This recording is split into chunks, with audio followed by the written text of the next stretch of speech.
ફરિયાદ નોંધાવલી તે સ્વૈચ્છિક નહીં જતા હતા કે પછી એમ કામ કરવા હું ગાય કાપવા બોલાવે ને તો ના પાડે તો જબરજસ્તી લઈ જાય ને મારે. બરાબર. ટોટલ 3 આરોપીની નામજોગ ફરિયાદ છે. એમાં એક અજાણ્યો ઇસમ હતો, તો જે મેઇન આરોપી હતો એ મેજર છે, તો એમની ધરપકડ થઈ ચૂકેલી છે. એમના 2 દિવસના રિમાન્ડ પણ પૂરા થયેલ છે અને હાલ એ જ્યુડિશિયલ કસ્ટડીમાં છે.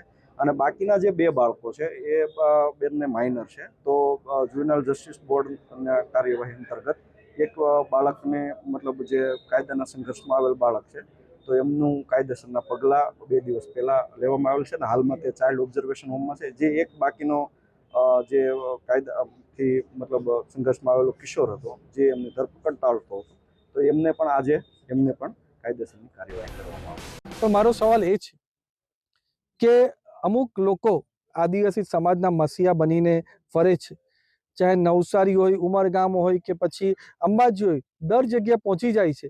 ફક્ત ને ફક્ત આદિવાસી સમાજને રાજકારણમાં એ યુઝ કરે છે, એમનો ઉપયોગ કરે છે.